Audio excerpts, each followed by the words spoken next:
2 minutes until showtime.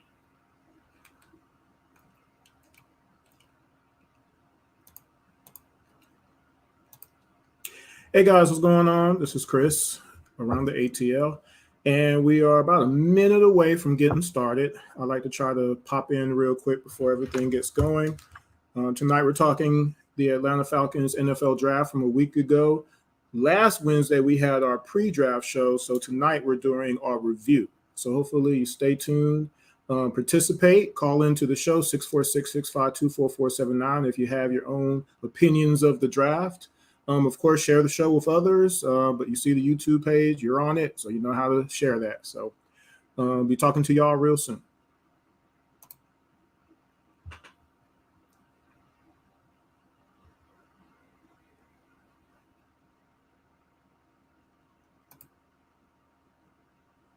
One minute until showtime.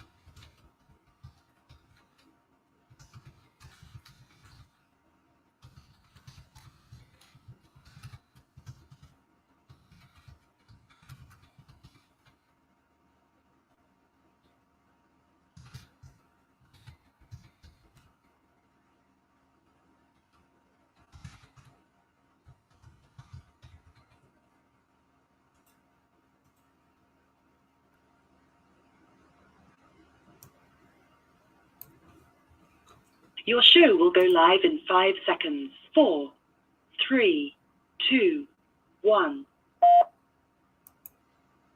Blog Talk Radio.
Good evening, everybody. What's going on? This is Chris, IMT Worldwide Radio, and this is Around the ATL. It is May, and May the 4th be with you, 646-652-4479. Unfortunately, I couldn't put no Star Wars music of any kind because I would get sued, so I didn't want to try that. So tonight, we have a great show tonight. We're going to do 2 hours of Atlanta Falcons football talk. Now, last week, of course, last Wednesday, a week ago, we had our draft preview show. So tonight we're going to go through what actually happened. So that's going to be pretty fun. Before I get started, of course, want to welcome all that are watching live on the YouTube channel for IMTN Worldwide Radio. Appreciate that. And also those who are listening on Blog Talk Radio, of course. Make sure you listen to all of our past episodes on Spotify, iHeartRadio, and Amazon Music. Of course, shout out to our friends on Facebook who follow us and watch or listen to the shows over the years. It's 3.5 years now and going. especially New Pack City, Atlanta Hawks Nation, Atlanta Bird Gang, Dirty Bird Nation, Falcons Nation, Atlanta Braves fan page, as well as all the people on Twitter that follow us lately. As you notice, I got my custom Braves championship shirt on tonight. Try to give a little good mojo to the Atlanta Falcons. Maybe they'll win the Super Bowl this year. I don't know. But if you want anything custom like this shirt for the Braves, the Falcons, the Atlanta Hawks, Atlanta Dream, Atlanta United, UGA, whatever it might be, make sure you go to the Originative brand. Jamal Price is the owner of that company. Make sure you let him know Around the ATL sent you, and he'll get you hooked up. Also, make sure you don't forget, subscribe to the YouTube page, IMTN Worldwide Radio. You can also follow on the Instagram page for IMTN Worldwide Radio. And make sure you follow us on Twitter, Intellect ATL and Jordan23 ATL. That being said, let's go ahead and bring in our co-host, Mr. George Jackson, right now. Jordan, what's going on, man? What's up, sir? I'm glad to be back on Around the ATL. As you said, a lot of Falcons draft talk to talk about. We got the breakdown for you guys on every single pick. And also some thoughts on maybe what, I would have done differently as well. With that being said, sir, let's talk about it. All right. So first, again, I do want to reiterate, we had a great show last week, but I didn't get any of my picks picked. so, I mean, it is what it is, but, and I will say this, I wanted to say this at the very beginning. So I had my own reservations in regards to the very beginning of the draft. But as you went through the draft and when you really looked at it, and I actually reverse. I said that this was going to be a big time draft no matter what. This was going to be a draft that over the next 10 years was going to basically say what we're going to be as a franchise. It could either be really good or really, really, really, really bad, right? And that was before we knew what was going to happen with Matt Ryan. So that kind of just threw everything around a little bit there, losing Foyer and some other players I won't mention right now. But when you really look at it on the surface, at least myself, I feel they did a great job. And then again, combined with the free agents, and we'll talk about that a little bit, that we did pick, the filling in of the gaps and the holes, they did a great job of really doing that and addressing actual needs. Now, it will still have to pan out how the coaching staff develops everybody and gets them everywhere where they need to be. But I think we got a great start. I feel that we're going to win a couple of extra games. We won 2 games extra than we did the year before last year. And even without Matt being here, I still think we can improve upon that. And then at that point, you never know. I see Jordan with the gas face over there. That's all right, though. That's what sports is all about. So that's just my take immediately right off the bat. Jordan, before we get started, what's yours? As far as the draft goes, I reiterate what I said on our previous show, and that was before we had all our picks, but I still feel the same way. I don't really have anything against any of our draft picks. Personally, I probably would have went about building the team in a different way, as opposed to taking, 2 top 8 picks and using them on pass catchers. But as far as the prospects themselves, I'm excited about all of them. And looking forward, to seeing what they can actually do on the field at the NFL level come, training camp time, preseason time, what have you. As far as winning more games than last year, I have my doubts on that one, sir. Come on, man. I think this team is going to take a step back because I think people are really, really underestimating or underselling what Matt Ryan meant to this team and some of the things his talent covered up for on this team. And I think, unfortunately, we're going to get to see some of that this upcoming season. I know. I'm just trying to be positive. Are you trying to say –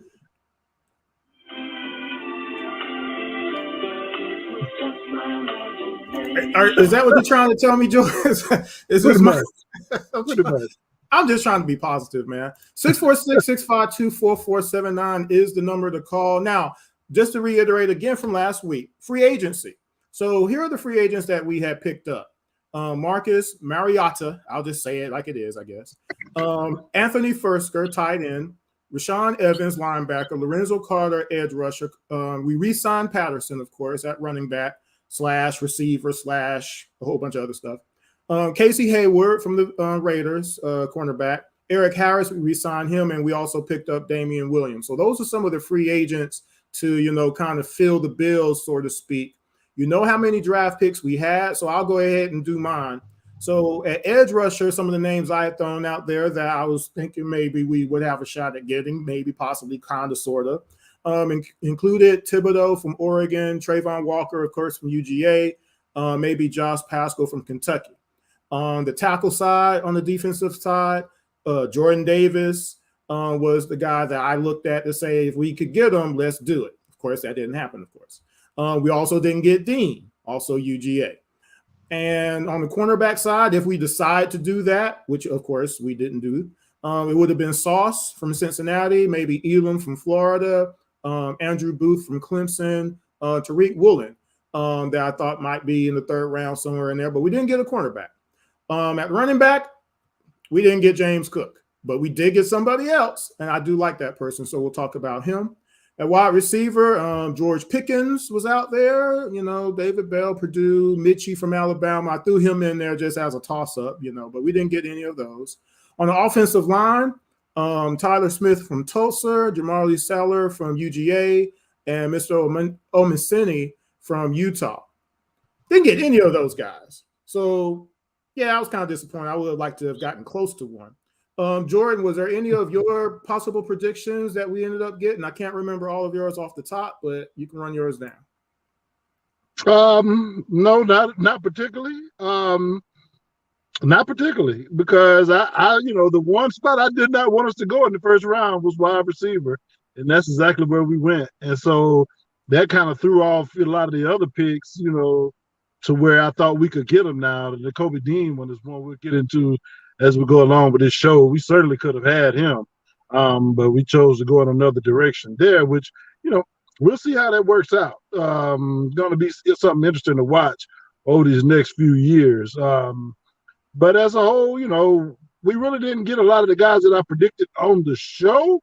But, we did land some guys, and a lot of them have good potential. So I guess we'll break them down pick by pick as we go along. Yep. That being said, we're going to get started, but actually we do have a caller. So let's go ahead and take a caller first, just see what they have to say, their opinion. Good evening, caller. Go ahead and tell us where you're calling from and your name, please. Good evening, gentlemen. This is John from Union City. John's out in Union City today. John, if you can, turn up your volume just a bit for us, sir.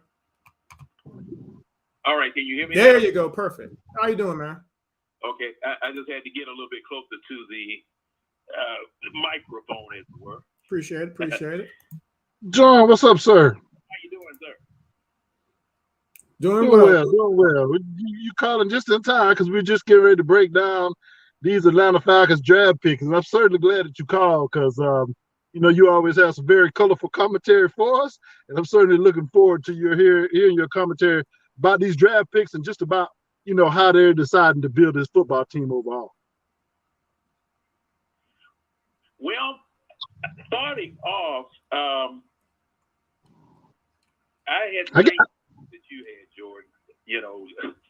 First pick, and there were people that said that the Falcons were going to select a wide receiver. Now, the groan in the room was not because of your house settling or the Georgia Dome imploding. It was shock, dismay. Oh, my goodness. Why on God's green earth did you do that? And, I didn't see the advantage in getting the wide receiver first. But the thing is that I'm one of the people that, okay, I let these people do their job. Your scouting department, your head coach, your general manager, your owner, and everybody involved in it. I let you guys do your job. I stand back and I wait until the real fire takes place. And I take a look at what it was that you picked and how it's going to operate or how it is operating under live fire conditions. Okay? Because, I've been, a Falcons fan since the team came here. Seen many drafts, seen many players come through, seen many players be successful, Many players fall on their faces for various reasons. Player wasn't committed. The player was in the wrong system. He wasn't coached up. He wasn't nurtured. He wasn't brought along the way that he should be brought along. And because of all of those factors, all of the accolades that you bring from college, sometimes they help you, sometimes they don't. So I sit back and I just take a look because, you know, I hear all of the accolades and why this person did this and this person ran this fast, that person jumped that high, this person bent 225 pounds that many times. But I've got to see how they integrate and mesh in with the team, with the coaches, with the schedule. So that's where I am. That's where I am tonight. Yeah.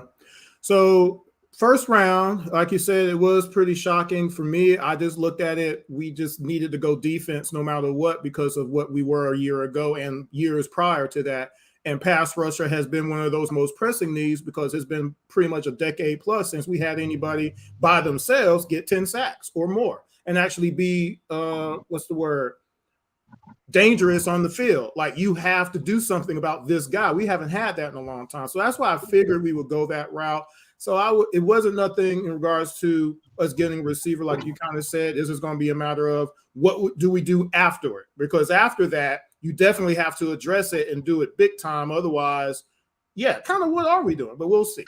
So round one, pick 8 was Drake London out of USC. And now I'm about to experiment, guys. So give me a second here. Give me a little bit of leeway. We're going to try something here. I've not done it before. I didn't have time to test it. So we're going to see if this works real quick. Give me a second.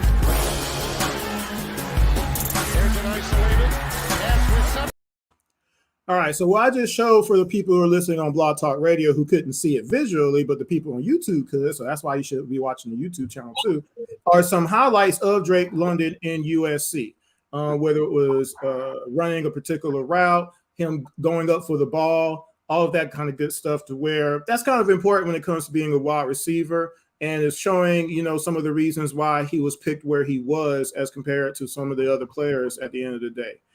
And when you look at it just from, again, the surface, it's going to be a matter of it does fit a need, you know, with the situation with Calvin, you know, Julio is not coming back. He's not coming back, folks. He's not coming back. Okay.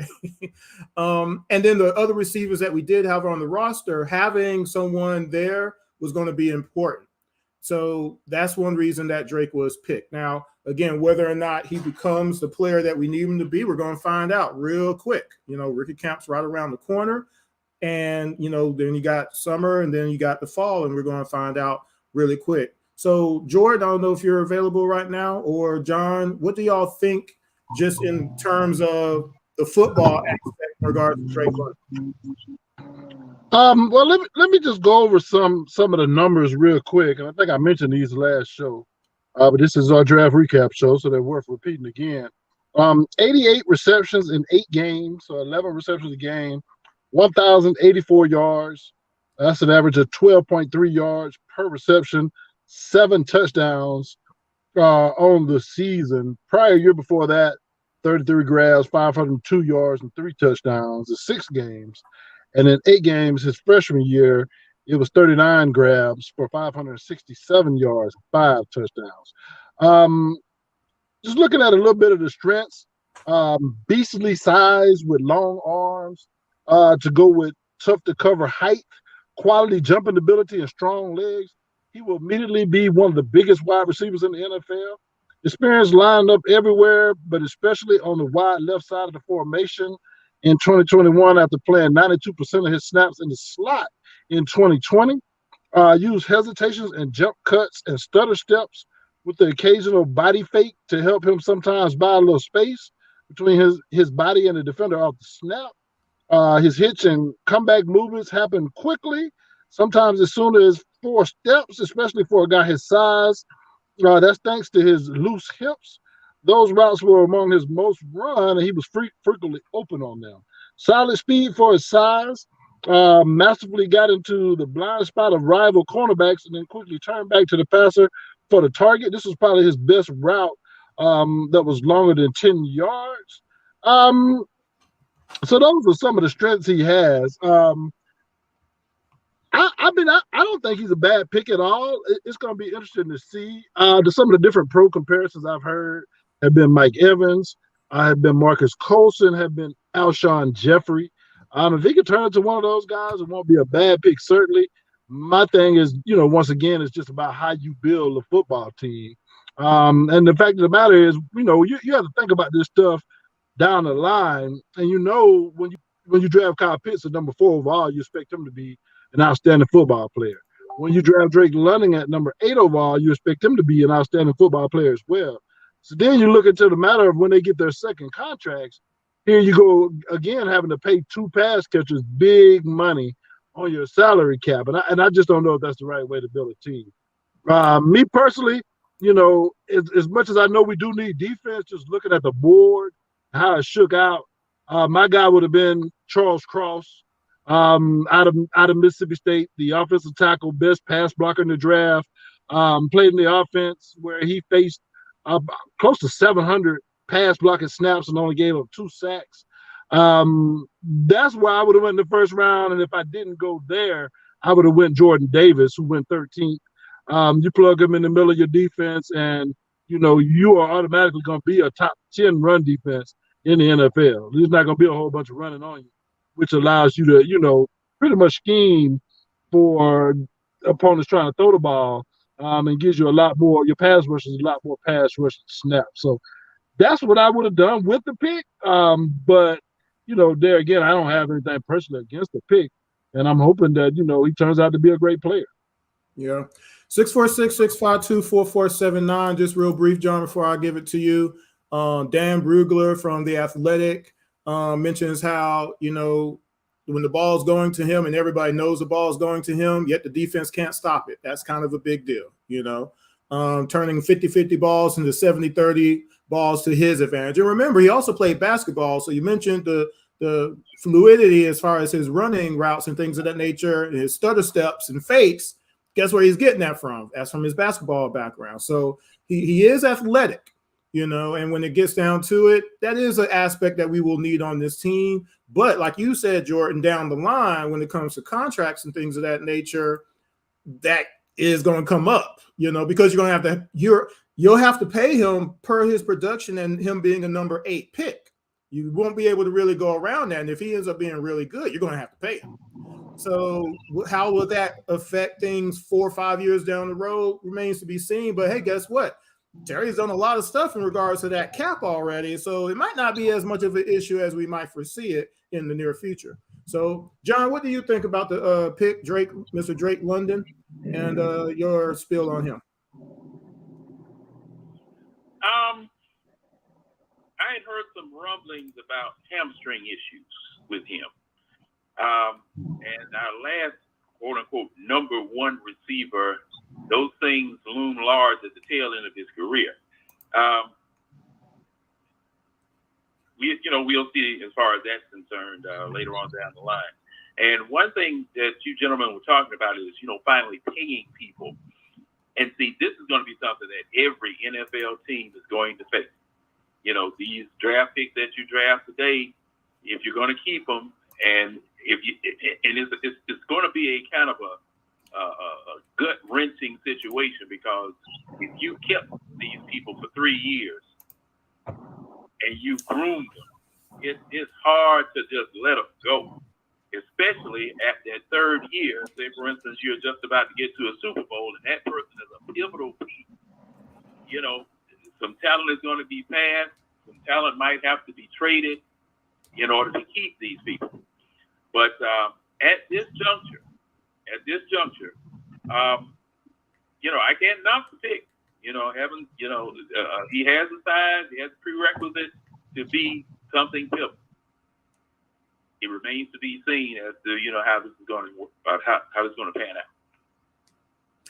646-652-4479, and we're just trying to win a Super Bowl. That's all. That's the goal, and we know how things have panned out the last few years, and we know the massive changes that have come about. Now it's a matter of building a new team from literal scratch at this point, really, where the direction is and things of that nature. But another positive, we know this team does have a direction per who's in charge right now. They have a plan and they're executing it. We didn't have plans before. We just did, and everybody knew it. Okay, so at least that's a positive as well. Now, again, it's going to go into the implementation of these plans. Again, the coaching part, the training, all of those different things, the schemes that are going to be put in. Will the players that are picked and put in place be put in the best position to succeed? Because if you're not able to do that, then none of this is even going to really matter. So we're going to find that out over the next, course of a few, weeks to months to the next couple of years overall to see if all of this is going to pan out. And right now it's too early to see that. But I'm a little bit more positive than maybe most would be, even though, a lot of stuff I just didn't agree with happened over the last couple of months. But I still feel that we're in a better direction than we have been the last 4 years prior to this, right? 646-652-4479. Come on, Jordan. Look, here it goes. Here's my answer to the whole hamstring thing real quick. Hold on.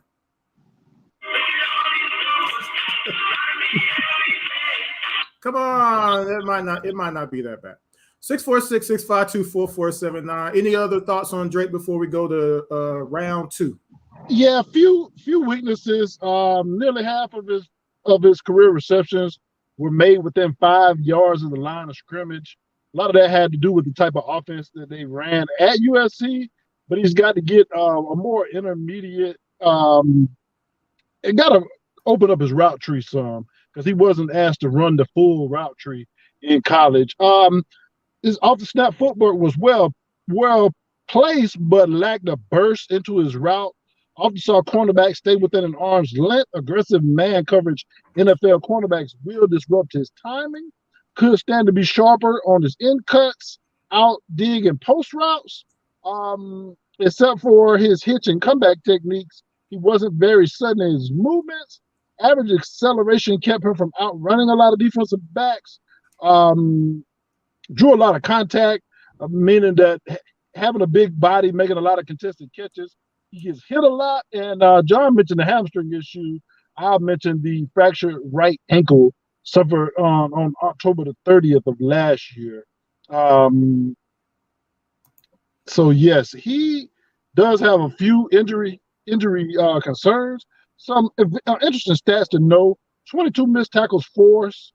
Had him as the 6th best among wide receivers. He had 3.52 yards per route run, which was 5th best. 19 contested catches, which was best in the nation. 5.23 yards after the catch per reception, which was outside of the top 50. Drop rate of 6.7%, which was 25th worst among all qualifying receivers. 2021 red zone receiving 23 targets for 14 catches, 103 yards and 6 touchdowns. Deep ball receiving 23 targets, caught 15 for 456 and 1 touchdown, and 3.27 yards after the catch per reception on targets of 20.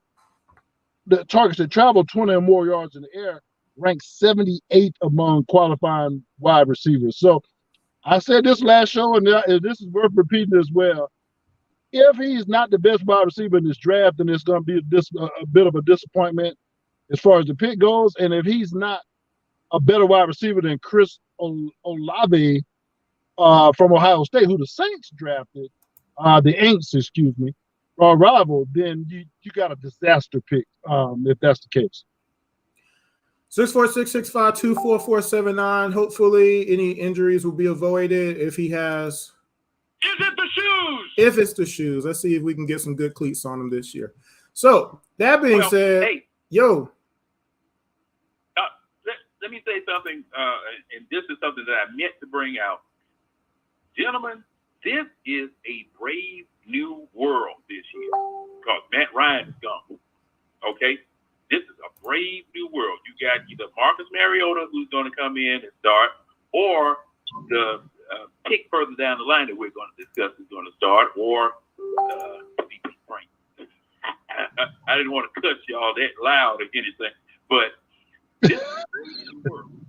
This is a completely brave new world because I would have a different opinion about what was going on if Matt Ryan was still here.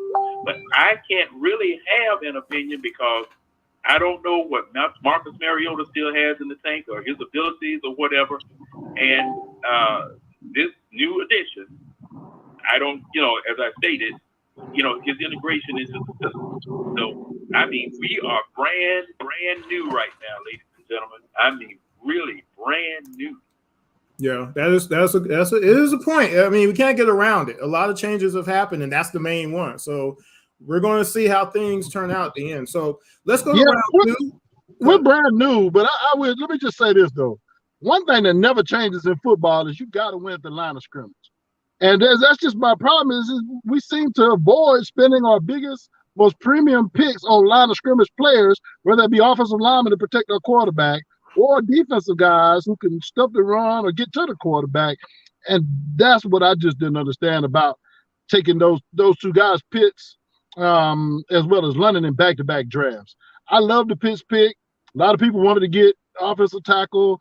If anything, in hindsight, the guy that we really missed on would have been Michael Parsons, who had 13 sacks as defensive rookie of the year. You know what I mean? In the beginning, but I'm just shocked to see it happen 2 times in a row. Even Thomas Dimitrov never spent back-to-back top 10 picks on a pass catcher. And like I mentioned on the previous show, last time it happened was Braylon Edwards and Kellen Winslow Jr. with the Cleveland Browns. And so looks like we're following the old Browns model, guys. Again, remains to be seen long term. So I want to make sure we do get all of our picks in.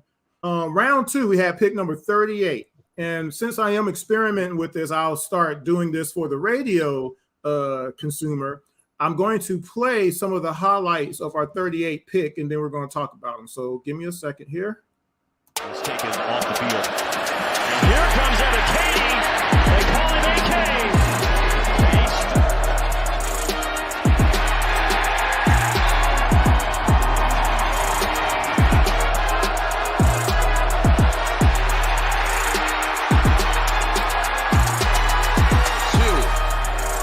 Pressure, and McKinney popped it in the air.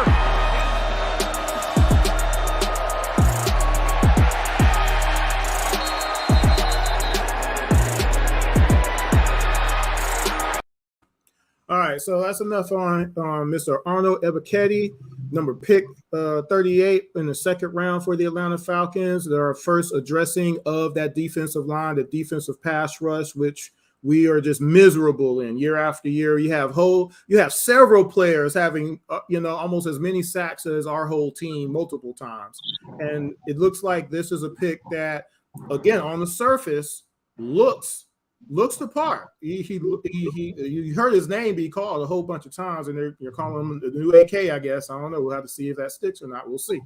But he looks like he could be a difference maker on the field. And the motor question that you usually have sometimes doesn't look like he'll have that.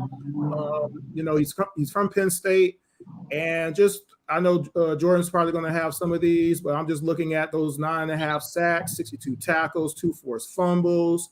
He has pass defense capability as well. So I just like what I saw from just his tape, and this is a pick that I actually kind of dug a little bit. So what do y'all think? I like that pick. Anytime we're going to add someone to the edge rusher group, you're not going to hear an argument from me, because my draft philosophy on edge rushers is you keep drafting them every single year until you got a good pass rush.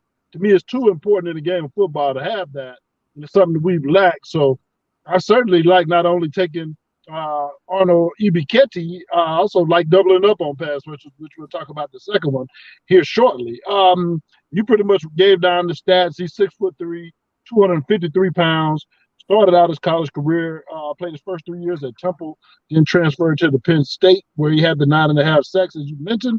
Also 18 tackles for a loss to go with those 9.5 sacks. So definitely like this pick. A little bit on him. Pro comparison given was Uchenna Nwasu, who plays for the Chargers. Hopefully he gets a few more sacks than him, because I think he's got 15 sacks in 4 seasons.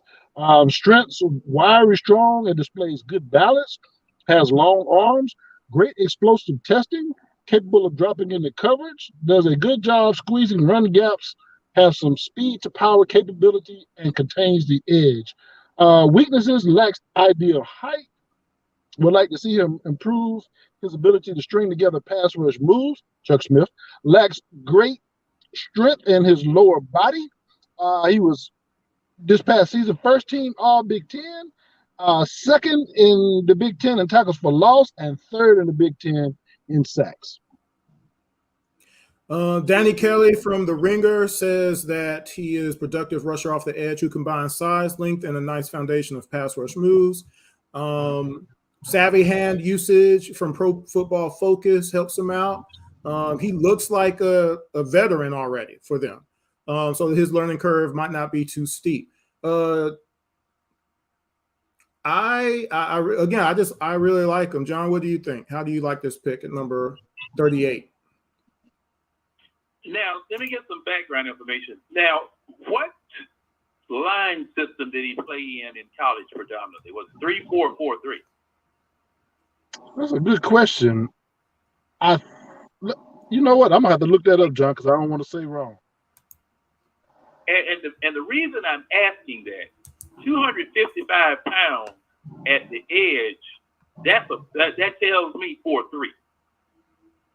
That tells me 4-3 because I would think 3-4. I would think 3-4 would you get the lighter guys in the 3-4 really. Well, now, and the reason why, now, we were with Vic Beasley. Vic Beasley is 255, and John Abraham on the other side. Not John Abraham, but oh man, I just forgot that man's name. Well, at any rate, 255 pounds on the edges. That's just to me. It usually tells me 4-3 because you need that type of quickness and size rushing around the edges, because in a 3-4, your linebackers, your outside linebackers, sometimes loop around the end of the line, or sometimes go straight up Peachtree Street, depending upon if you get a double team on the line of scrimmage out of somebody. And the fact that we re-signed Grady, that we didn't know we were going to do prior to the draft, well, we didn't know. It suggests to me that they're going to be alternating between a 3-4 and a 4-3. And Jordan, to your point that you made earlier about not having a pass rush or not having anybody in double-digit sacks, you remember we were constantly alternating between a 3-4 and a 4-3. So you didn't have that pocket crusher by design up on the line of scrimmage, and we could never get to the quarterback because we couldn't even, push anybody, and due to lack of speed and lack of technique on the outside, we didn't have anybody that could get to the quarterback. Now, we got close from time to time, but we could never seal the deal unless the quarterback held the ball over 4 to 5 seconds or something, and we ended up with Grady chasing somebody down, or one of the interior linemen having to slip by somebody to get him. So that's what I really want to know about that pick. Now, if we go to a full commit to a 3-4, now we still have Rush 6'4", 350 or 6'4", 340 that can be a pocket crusher and get a double team or a triple team and allow everybody else to get home. That's what I was really looking for in this draft. Yeah, I mean, we played predominantly 3-4 last year, but the thing is, even if you play 3-4 defense these days, teams are playing so many spread formations, you're not playing a lot of base anyway. And so you're going to see 4-man lines, one in a lot of the nickel packages where 2 guys have their hand on the ground, but you can also take those 2 end guys and stand them up if they're guys that are capable of doing that. From what I can tell, it looks like Penn State plays 4-3 defense, but they do some zone blitzing and things of that nature where he did have a chance to drop back in coverage. Which the scout saying today he does have the ability to do that when needed, which is sometimes needed in a 3-4. But I think you're on the right track, John, as far as Tyler Davidson being gone and Rush being that guy that will be the true nose tackle in that 3-4 defense, which I feel like is mandatory if you're going to play 3-4 defense.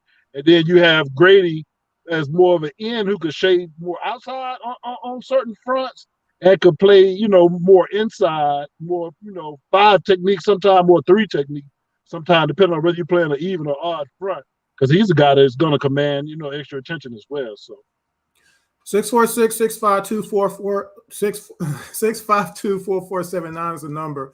Ebiketie explodes off the edge and stretches blockers with his arc acceleration, active hands, and relentless play personality. He is a long, twitched-up athlete with the motor and mentality to develop into a starting NFL pass rusher. That was Dave Bugler from The Athletic. So a lot of positives, definitely. And again, if you see the tape, you have some indicators there that he's not going to be that dude that John just mentioned. That I'm not going to repeat his name ever again.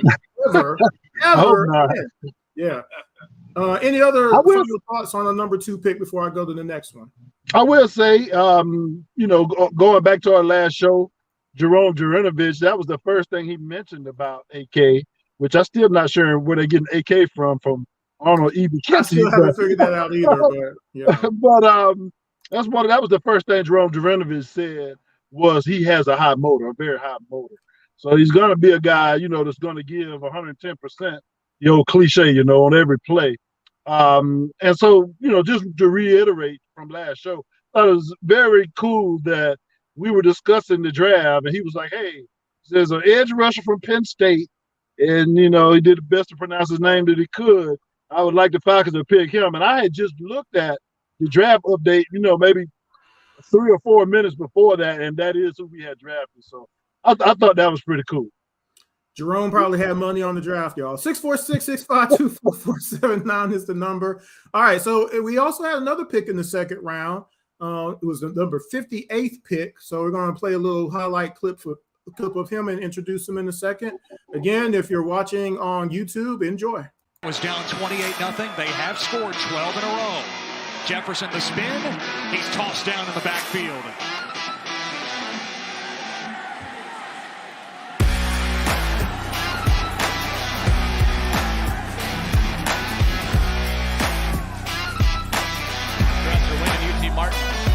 Their opening drive.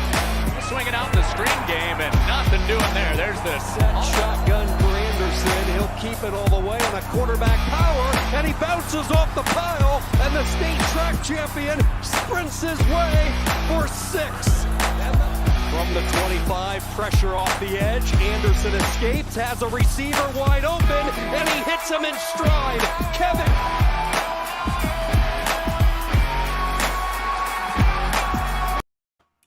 So our 58th pick in the second round was Mr. Troy Anderson. And if you were listening on Blog Talk Radio, yes, you heard right. He was out there throwing passes and doing all kinds of stuff out there. So he might be another switchblade player we can maybe take advantage of, but that was pretty cool. So I'll give you the first crack at it on this one, Jordan. Tell us a little bit about Troy Anderson. That's interesting that he played some running back and played some quarterback. I guess you could possibly see him instead of Felipe Franks back there in the little wild falcon, wild bird formation from time to time. Did have one career reception in college. That was back in 2018. That went for 32 yards. Had 21 rushing touchdowns in his college career. Total for his career had 1,412 rushing yards, 1,195 passing yards for a total of 2,607 yards. completed 115 out of 208 passes for 3 touchdowns, 7 interceptions, though. So I can see why he was moved maybe away from quarterback. But let's get to the real meat of the deal. That's the defensive stats. This past season, he was considered the top linebacker in his particular classification, which would be the I think it's FBS, whereas University of Georgia would not playing FCS. So he was considered the top linebacker in that division. 147 tackles, 14 tackles for a loss, just 2 sacks. So obviously he wasn't asked to blitz very much, and did recover 1 fumble on the season. Also has 7 pass breakups as well and 2 interceptions. Kid is a great athlete. As the video said, a track champion, had the fastest 40 time among all the linebackers in the draft, around a 4.4-ish 40. So he's certainly an incredible athlete. It's just, such a big jump in competition from Montana State to the NFL. Will be interesting to see if that athleticism pays off for him. I have high hopes for him, but at the same time, I'm cautiously optimistic because, as John said, once you've been around for a long time, you've seen some of these guys come out and be super fast in their draws during the underwear Olympics, and you see some of them be great, and you see some of them not pan out. So definitely excited to see Mr. Anderson on the field and see what he can do. Yeah, I again, the eye test says things, but it doesn't say everything. However, you mentioned some of those things that he did have in just this past season, 140 plus tackles, the tackles for loss, the passes defense, had 2 interceptions, and that was in 15 games. He plays hard. He plays with he plays a little ferocious out there. He's all over the place, right? And I think I read it in let's see, it was either Bleacher Report or the Athletic again. It was the Bleacher Report. Derek Clausen, Anderson's game is defined by speed and comfort in space. A tall, well-built linebacker. Anderson still flies sideline to sideline and has some of the best range in the class. Now, that sideline to sideline definitely is going to count. That goes into those speed backs that we always have trouble with somehow or whatever. That might be negated a little bit with Anderson being on the team. Plus, his ability to maybe get to the quarterback could be utilized as well. You have another person that can maybe get to the ball. Again, that's something that we need to have happen. We have to be able to show people that, hey, we can actually stop you. You can't be back there making bacon, eggs, and pancakes and then throw the ball, and people be wide open. So I think it's going to be a nice pick. Again, though, he has to prove it. Again, the coaching staff has to get him where he needs to be, and we're going to find that out in the near future. John, what do you think about the pick, Mr. Troy Anderson, number 58? I'm going to say this. Mike Davis, the running back that we had. You remember the pictures? You're the one that we just cut. See, that's what I'm talking about. That's what I'm talking about right there. When you show the picture, he's going to kill some folks. Man, look at them thighs and look at them. Yeah. Quadzilla, that's what they call it. Quadzilla and all this stuff. Yeah. That was just a picture, though. That wasn't no tape of him doing anything, though. Come on. Well, he was running. Well, okay. Now the man was running. Now the problem, and the reason I brought this up is that everybody forgot once they saw that picture that you have to have an offensive line in front of you in order to take advantage of those quads and all that type of stuff, so that you can get a hole instead of stepping over dead roaches in your way before you can get to the hole. Got to see what this man can do. Got to coach him up. And please, Atlanta Falcons linebackers coaches, tell your linebackers to go for the tackle first, then strip the ball. Because that was a lot of our problems for the past few years. We're trying to get the big hit, which was outlawed. We're trying to go for the ball to get on SportsCenter instead of stopping the play right there when you make first contact. Put the man on the ground. Supposedly Dan Quinn was teaching this rugby style tackling that was supposed to be so great.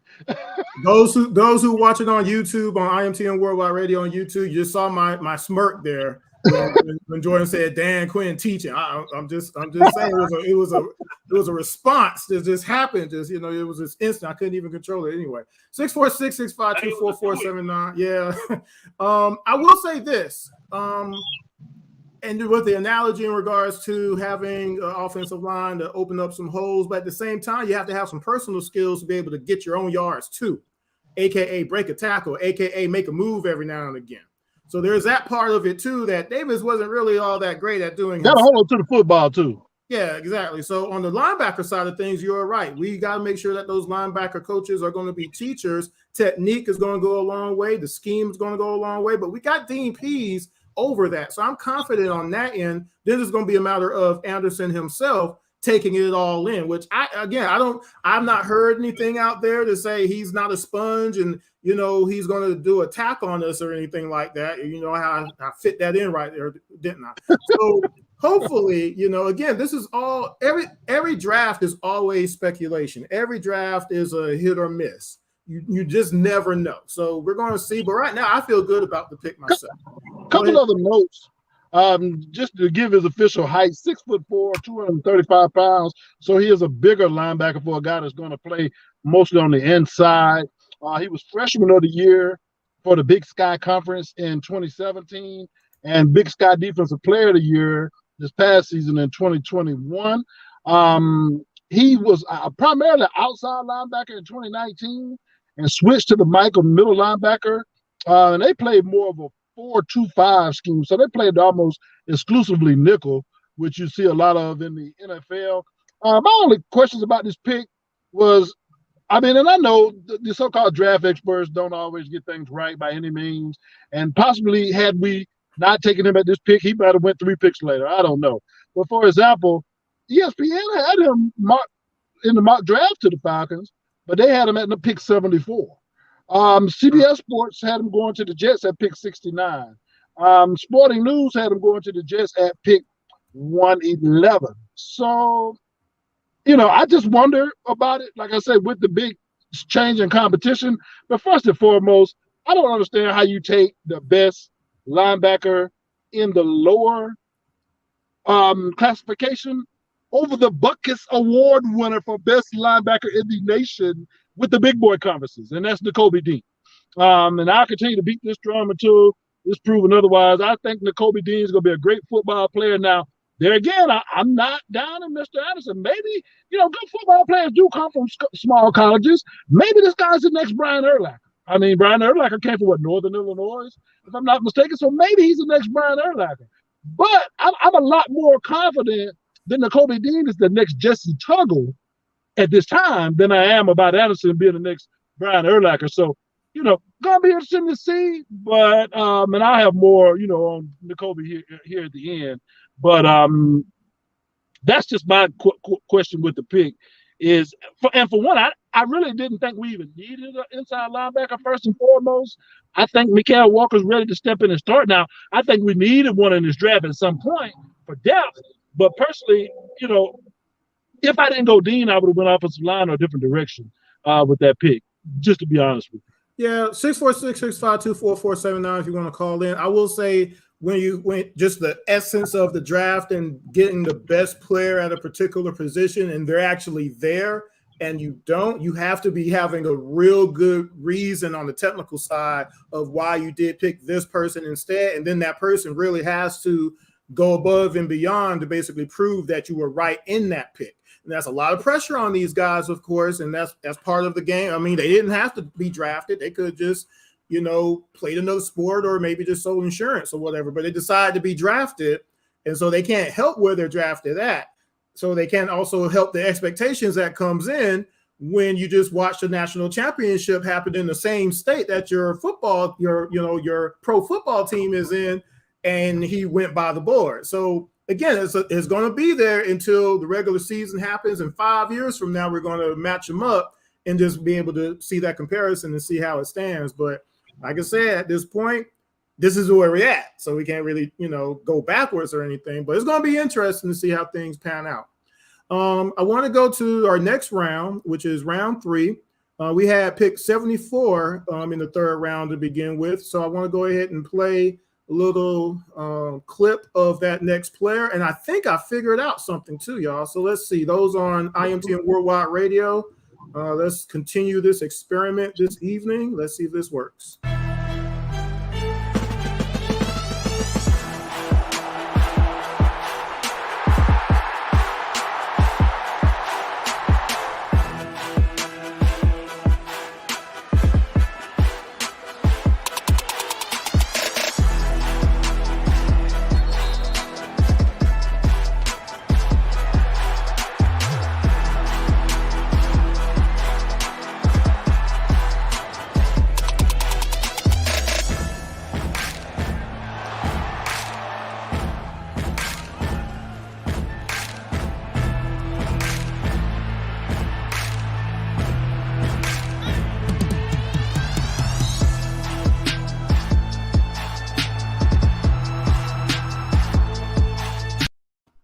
So at pick number 74 in the third round, we picked Desmond Ridder from Cincinnati. And you saw on the IMT and Worldwide Radio YouTube page, if you saw some of those highlights, you saw a lot of RPO in there, you know, the famous three letters there. So what do you think, John, Jordan, in regards to Mr. Desmond Ridder? I'll give you one of y'all the first crack at talking about him real quick.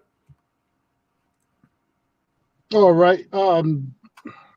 As I pull up my freezing notepad here, Desmond Ridder out of Cincinnati, 6'4". 1 second. Okay, Desmond Ridder, 6'4", 215 pounds.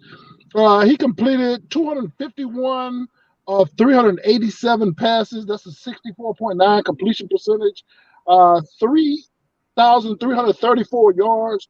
30 touchdowns, 8 interceptions, a 158.7 QB rating, which that's what I was looking up. I was trying to see what a perfect rating is in college because I know it's a little bit different because that would be pretty much a perfect rating in the NFL, but I know the rating scale is different in college. Some of his strengths, he's experienced, a 4-year starter at Cincinnati, has a career record of 44-6, has good height for the position. Majority of his throws were predetermined before the snap, but he has proved capable of reading defenses both before and after the snap. Number of times he looked the safety off to draw a one-on-one matchup elsewhere. He can roll out and run an RPO-style system with elements of a West Coast offense mixed in, can handle the zone read flawlessly. Solid footwork helped him develop the clean base to throw of. He's at his best when throwing in rhythm in the short and intermediate passing game. Usually kept his eyes downfield when he felt pressure and had to move. Occasionally flashed incredible anticipation on his throws, so there's definitely some potential there. He has the arm stretch to launch catchable bombs 40 to 45 yards downfield. Had 73 pass attempts to travel 20 plus yards in the air, which was one fewer than Kenny Pickett, the first quarterback drafted. Very willing to run and has been doing so since high school. A dual threat player with solid speed and sudden burst when on the move.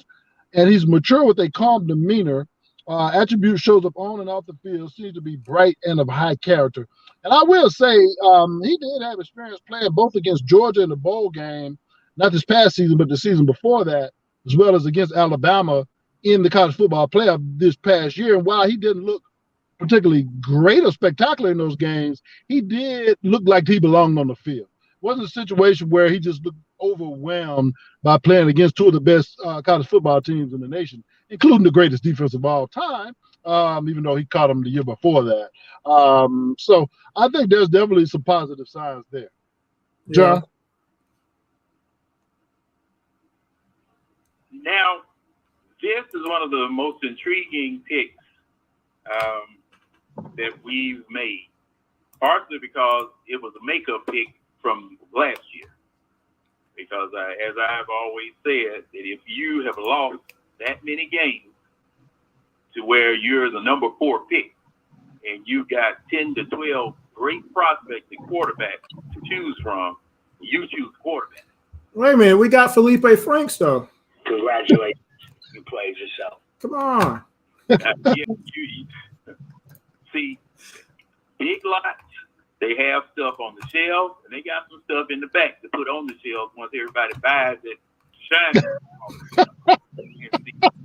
That's what they went and got. That's what they went and got. Because John, can I ask you something, John? Have you looked at Malik Willis? And between those two quarterbacks, Ritter and Malik Willis, which prospect did you like better? See, I knew nothing about Ritter. I saw Malik Willis and what it was that he did in the combine. But, I knew nothing about Ritter. And I was kind of biased towards Malik Willis because, I was enamored with the arm and the capability of the arm. Now, to Ritter's credit, what I've been hearing from various people, and it was a friend of mine, Ryan Walker, who's going to be on tomorrow night. He was talking about how this man was, as the term used to be a long time ago, he was down by law. He had to scratch and scrape and fight and rough and cut and do whatever just to make himself relevant. And the team is in that position right now. The Atlanta Falcons team is trying to claw its way back to relevancy. What better than to have a renegade, rough-cut, run-of-the-litter, quote-unquote, to lead a team like that, kind of like the Oakland Raiders. So I'm willing to give him a shot, as I am willing to give everybody that was drafted a shot. And I believe that he might be a bit more polished than Willis because of where he comes from and the type of defense that he had faced. And just like you said, this was a year before the greatest defense of all time, was out there. But, he did show up against Georgia. He definitely did show up against that fledgling defense that Georgia had at the time. Now, my concerns are the accuracy, deep. And, you're catching them young. But, that's something I do need to say as a positive note as far as this young man is concerned. This man is going to quarterback camp right now.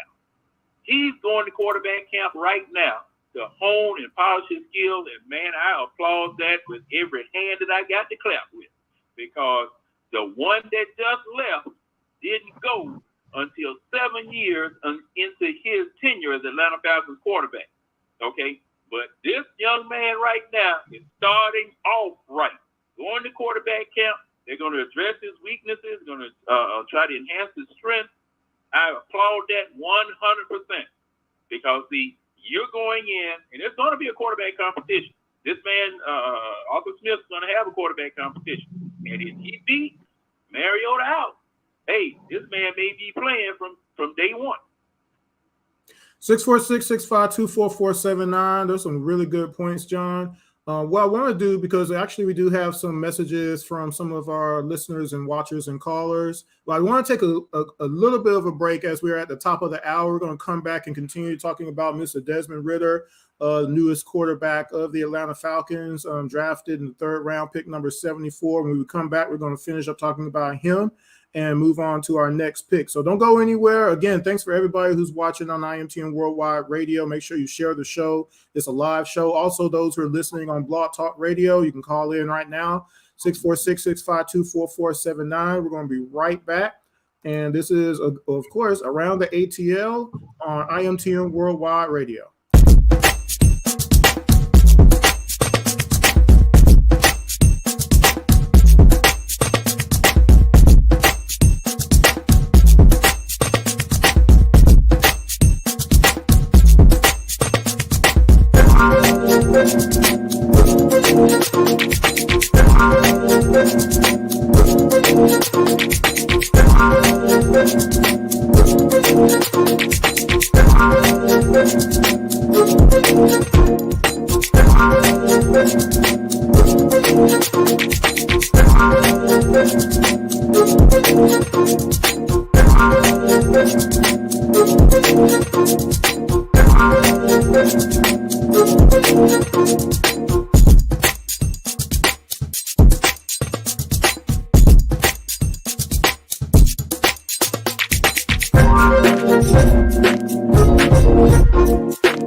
And we are back. This is Around the ATL on IMTN Worldwide Radio, coming to you May 4th. May the 4th be with you. Star Wars Day.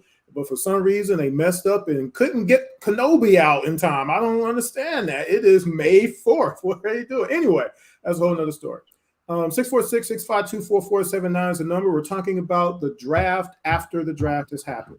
And for the Atlanta Falcons, they've had several picks, and, they're rebuilding their team. They're really starting from scratch and trying to plug all these holes that we've had over a certain length of time and trying to build an actual championship team. And we're seeing the first fruits of that a little bit. Right now, we're actually talking about the newest quarterback on the team. Now, some things for myself as far as Mr. Desmond Ridder. For a lot of people, what you heard out there was this is not the draft to even really get a quarterback. And you saw that as the rounds progressed, that no quarterbacks were even being looked at, basically, right? So that kind of started telling you that this was maybe not the draft. However, this was an opportunity to get one, okay? And that's not to say that next year they might not get another one. I don't know. You never know how that works out, right? But in regards to a comparison to whether or not you get Ridder or you get Willis, I look at it just on the surface, and you don't want to say anything is a toss-up, but it's really going to come down to something like what John said. How motivated are they to get better in their weaknesses and whatnot? And then also what they did do on the field to an extent. That always plays a part, but at the same time, we've had so many quarterbacks who did really, really well in college and didn't do diddly squat in the NFL. They went completely backwards. So, again, it's always going to be hit or miss, and it really kind of is twofold. It's coaching staff and it's that player. Does the player want to be great? Because mentally, in the NFL, you have to want that, Then you have to have a coaching staff that actually is good at developing those quarterbacks.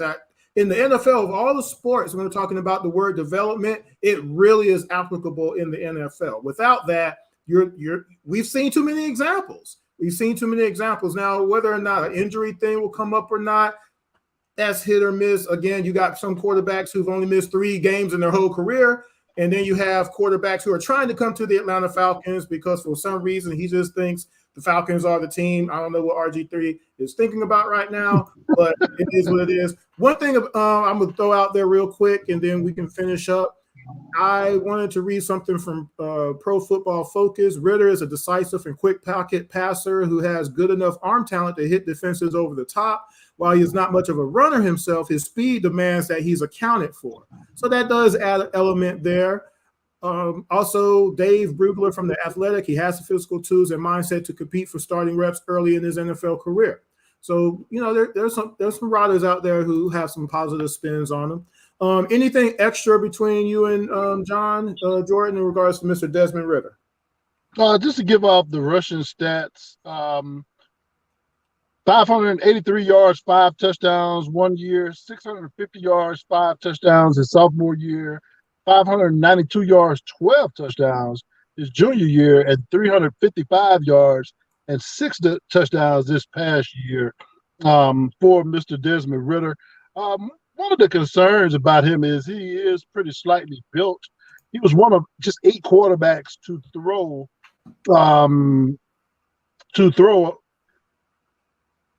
over 100 passes in college who weighed less than 225 pounds. Attempted at least 100 passes. Only 8 of them weighed less than 215 pounds, So that's a concern.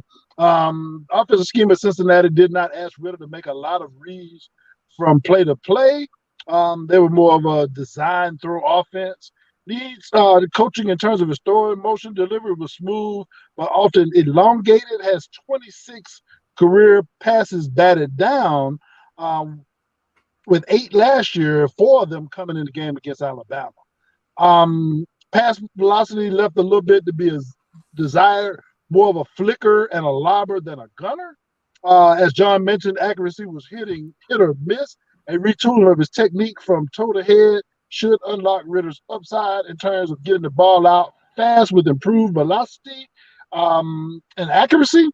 Was stare down receivers and got away with a bunch of turnover-worthy throws that he probably won't get away with on Sundays.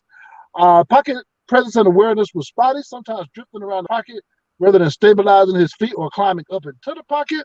Would also sometimes not feel or see oncoming pressure and be forced to scramble or get hit.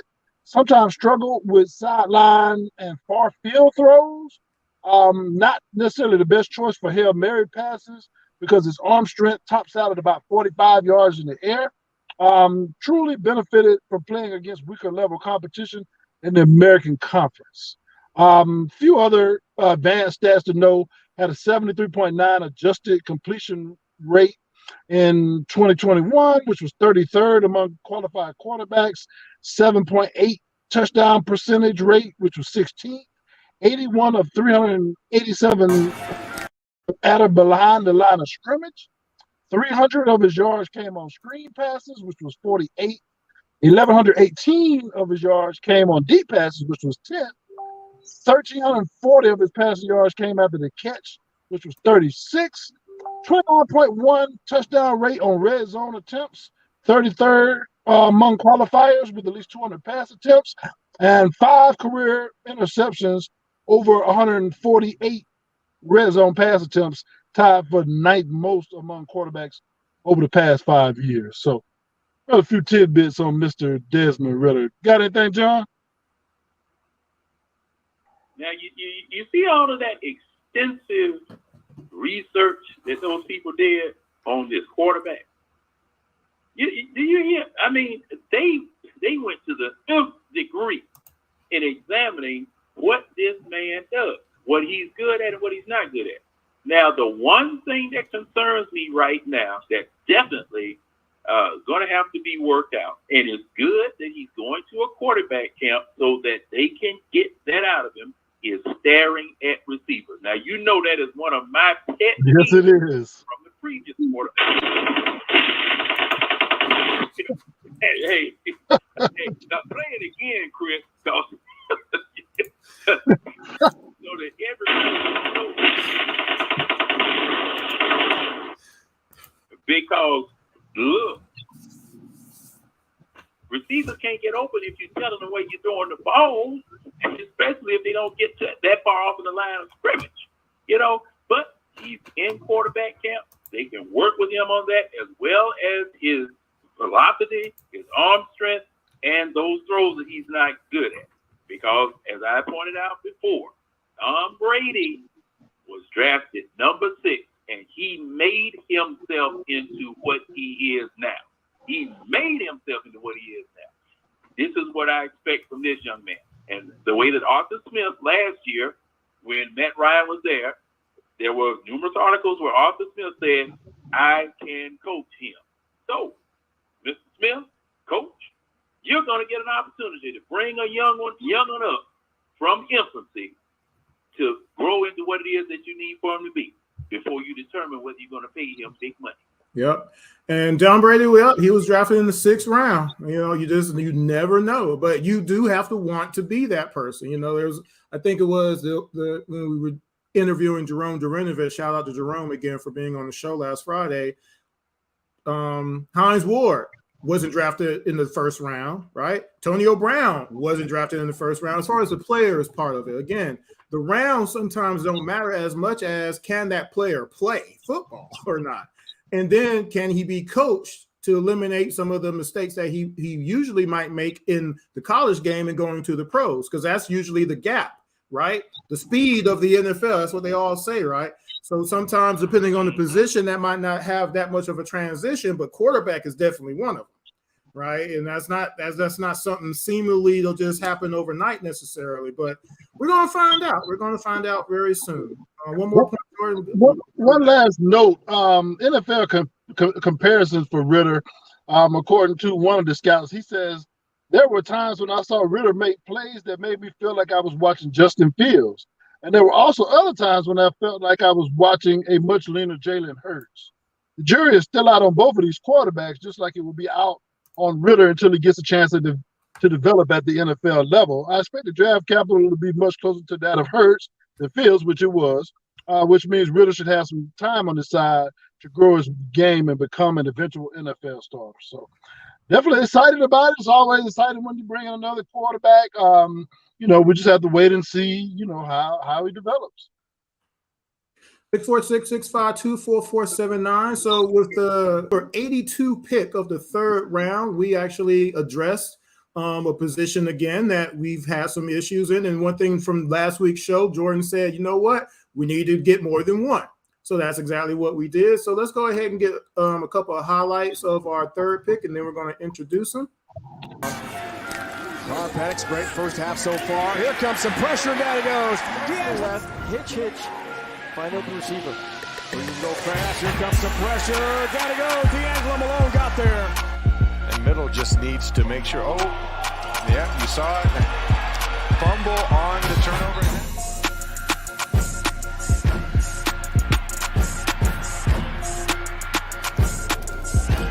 Blitz. Harris caught the hole and wrestled down. D'Angelo Malone got away. Low snap. And Harris is swallowed up back at the 34. D'Angelo Malone got around the tackle.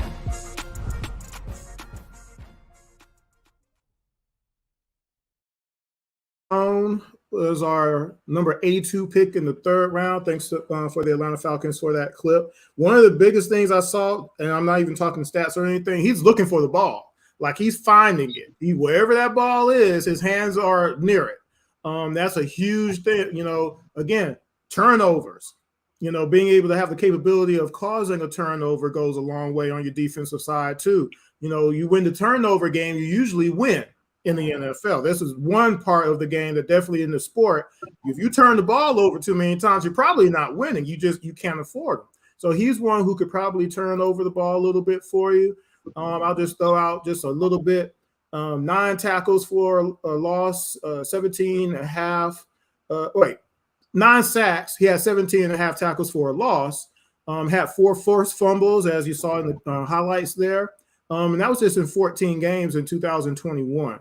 So this is somebody I feel that, again, you're talking about just the energy and just his abilities just on the field can go a long way. Yes, he might not have been playing in, the toughest conference in the land, which is the SEC. Go Dogs, right? But just, again, eye test a little bit of what he's actually done production-wise. It does speak volumes. Jordan, what do you think about this pick? I like the pick personally because I just like addressing edge rushers. And, you can get good edge rushers from different places. One of the best edge rushers in the league, Khalil Mack, came from Buffalo. So doesn't bother me that he didn't play in the SEC or what have you. D'Angelo Malone is 6'4", 240 pounds. You mentioned the stats from this past season. He also had a 6-sack season. And one thing about D'Angelo, he's a 5th-year guy. I got to do some research on that. I think he may have took advantage of the extra year, granted due to COVID. But in 2018, he had 9 tackles for a loss and 6 sacks. 2019 had 20 and a half tackles for a loss and 11 sacks. 2020, 10 and a half tackles for a loss and 6 sacks. And you mentioned the numbers from this past season with the 17 and a half tackles for a loss and 9 sacks. You also mentioned the 4 forced fumbles. He has 8 of those for his college career as well. Also does have 1 defensive touchdown on a fumble recovery as well. So definitely like that about him. He's a 2-time Conference USA Defensive Player of the Year. So that's impressive. Led FBS D lineman in tackles twice in his last 3 seasons. So that's pretty impressive. Just few quick notes. Pro comparison: Eli Harold, strengths, good waist bend around the corner, which I personally have always felt that's key for a pass rush. You got to be able to have that agility to be able to dip down underneath those tackles and turn that corner and get to the quarterback. Also has good change of direction, natural body lean that allows him to stay off blocks. Great production over the past 4 years. Plays to the whistle, which I always love, and plays with balance. Weaknesses: room for improvement in the run defense. Thin frame that could stand to add mass. Sometimes struggles to get off blocks. Needs to develop more counter moves. Call Chuck Smith. So my thing about this pick is I love, like I said, adding to the edge rush. I think with Mr. Malone, we're not going to see him play a lot on 1st and 2nd downs and running situations. I think he'll be a guy that you'll see used exclusively on 2nd and long. on third down when you know it's going to be a passing situation. I think, that he could potentially be useful in that role from day one. At least that's what I'm hoping for, sir. One thing I want to mention is, what about Comiskey, right? And where is he like? I know, but I have to throw it out there because, technically that's why we got him, right? So again, one of the things that was read, I think it was Derek Clausen in Bleacher Report, that Malone shows great speed and space and enough fluidity to keep a good pace while changing direction. Chris Trapasso mentioned how he's a high energy rusher, polished game. He does have to add that weight, like you mentioned, and that the Falcons doubling up on the edge is smart. Situational play, ain't nothing wrong with having people in certain situations play on certain downs. Bill Belichick is really good at that, right? So I think that could be an advantage if he does add a little bit more weight, because that is an issue if you're there and the offensive lineman is just, he's not even having to try to do anything. He's just out there eating donuts, Krispy Kreme or whatever, just kind of not even blocking you, just kind of pushing you away. That's not going to be good. You have to be able to put some kind of push if your moves at first don't work. That's why we saw certain people that I'm not going to say their names again. That's what we saw from them. They never developed any kind of other move. So if that one initial move didn't work, we just saw them just keep getting stuck, right? And it was very frustrating at a certain point. So that's going to be something. But again, having him out there as an extra person, also, again, it might drive some of the other guys who are still on the team to say, hey, they're trying to replace me. Maybe I need to play. If we could get that going to say, hey, my job is on the line, let me play harder. Because that wasn't per the last regime. The last regime basically just said, well, it is what it is. Fast and furious and whatever stupid cliches was. I'm not going to get into that much, but there was no adjustments, and players kept getting rewarded for mediocre play. Okay. And at a certain point, that can't be allowed. If you just can't play, you shouldn't be on the field taking up space. You just can't do it. Now, if you're the only player that we got, then that it is what it is. But again, if you don't have personal pride to get better, and then the coaching staff can't figure out how to get you going, something has to be done. And this is what's happening right now. And you've seen that for the last 2 years, that even last year, accountability. There are certain players that were not playing anymore. You noticed it. Sometimes they had to play because there was no replacements, but there was a lot of other players who weren't in the lineup anymore. It was slow and gradual, but you saw it. So that was encouraging. And again, I believe that's what this draft is doing too. John, any thoughts on Mr. D'Angelo Malone, number 82 in the third round of last week's draft? Man came from the Western Kentucky Hilltoppers. I tell you. All right. Well, I echo what Jordan was saying. Get to two. Whatever position that you have, get you two. Because I want that same type of motor, energy, weight, strength, toughness, viciousness to be in there when I pull him out and put somebody back in. Because, under the previous regime, you had people that were in on passing down or specified running down. And all your quarterback had to do was take a look at the personnel on the field and audible into the opposite of what it was they were preparing for. Because, I'm one of those people that, hey, man, if my nose tackle is 350 for a passing down, I want my nose tackle at 350 for a running down, too. Because his job is to get back there in the backfield and eat up whatever it is that's coming out of the backfield, whether it be the quarterback passing or whether it's the running back running, So I'm going to see how this works out, and lifting weight, eating some grits and not eating all of that creatine and protein powder, put some real weight on him, weight that'll be on him that will last for the whole game. Because I never will forget about Larry Allen. What he said one time, pointing at another man on the sideline, and said, "You see that man right there? He cut up like a doggone rope. Creatine, protein powder, and all that type of stuff. Now he weighs 300-some pounds right now, but by the end of the game, he'll be down around about 270, and he's going to be tired because I'm going to lay this collard greens fat back and put a few cornbread on him all game long, and he's not going to be able to lift his arms up." 646-652-4479. So again, we're one of the reasons I did like this draft is we are addressing needs, and again, previous regime, that wasn't their forte, unfortunately, and we've paid the price over the last decade because they refused to, again, I think everybody can agree still, you're building from within, you're going to build on those trenches because you're either protecting the quarterback or you're getting to the quarterback. And if you can't do neither of those things, you're not going to win as many games as the other teams that do that. And we've seen that for decades plus, where you see these franchises like a Pittsburgh or New England Patriots and others that have won 10 games or more, Kansas City Chiefs, year after year after year for decades, literally, for systems that work. And they don't go away from what works, and what they do is they also get better at making it work too, because players adjust. The game has adjusted over the years. It's not like we're in 1975 anymore, obviously, right? But you have to be able to do that and be flexible and change, but still picking the best players and getting them in that right position and getting them to play. Signing them to those contracts means nothing if they can't really do their jobs, and they got to do their jobs. So. Mr. D'Angelo Malone, we're gonna see. I don't know if he's gonna bring any moonshine from Kentucky or not, but we'll find out in I'm sure. Let me just say this real quick, Chris, and because I think that's the last defensive pick that we had. And I tweeted this out. We could talk about quarterbacks and offense all day, but every single Atlanta Falcons team that's been to the NFC Championship game or farther, which would be the Super Bowl, has this one thing in common. 1998, you had Lester Archambault with 10 sacks. Also, you had Chuck Smith with 8.5 that year. 2004, you had Patrick Kearney with 13 sacks and Rod Coleman, who a lot of people forget about, with 11.5 sacks.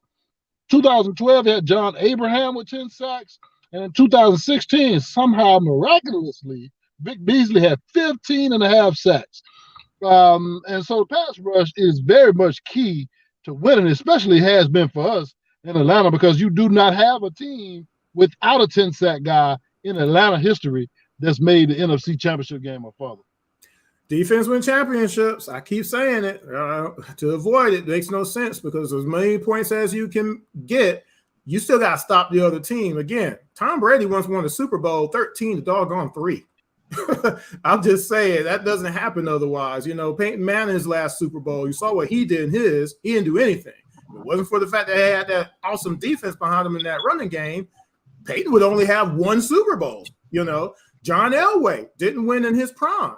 He won his 2, basically not old and raggedy, but he was getting there. But he had that defense and one of the greatest running games that you could ever want in a Super Bowl, right?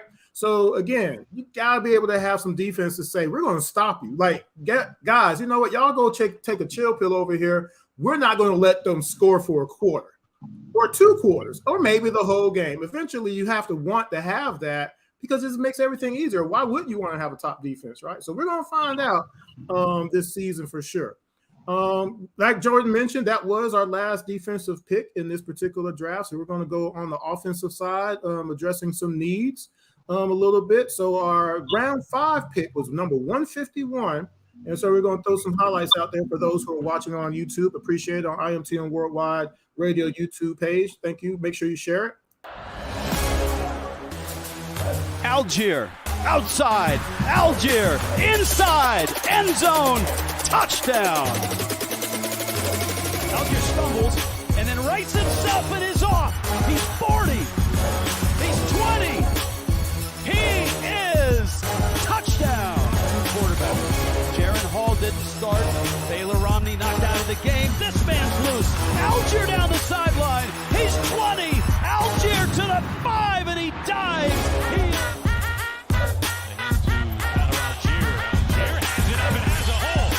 Algier is on his way.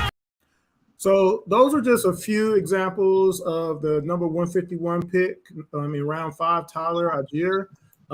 Again, one of the things that you just have to notice is just him hitting the hole and getting through it. Now, John mentioned that you got to have somebody getting some holes, and hopefully we'll do that. But the other thing he's really known for, breaking tackles as well. So that's going to be something that we haven't gotten to see a whole lot. But we know one thing that happened with that particular pick, it did precipitate us not having, somebody on the team anymore. We know Mike Davis was released. But what about all the other running backs that we have? We can't keep all of them. So we definitely going to have a running back competition, I believe, at a certain point. So, Jordan, any first thoughts on this pick before I mention mine and John mentions his? And Jordan appears frozen on his end. So we're going to clip Jordan out for a second until he gets back live.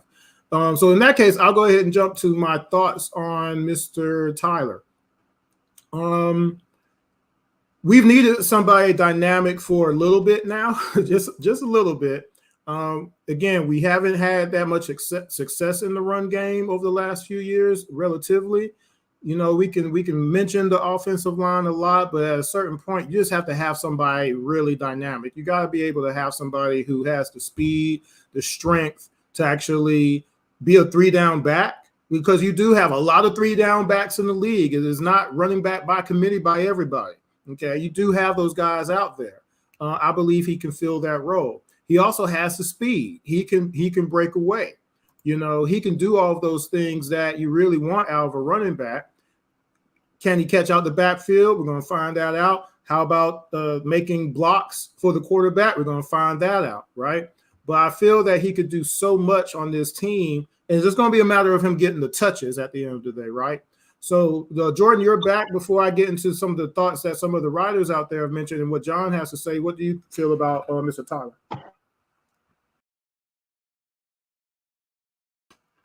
Go ahead, Jordan.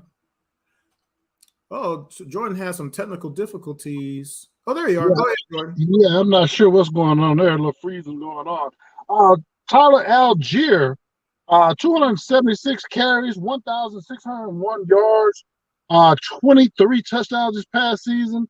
Also caught 28 passes for 199 yards.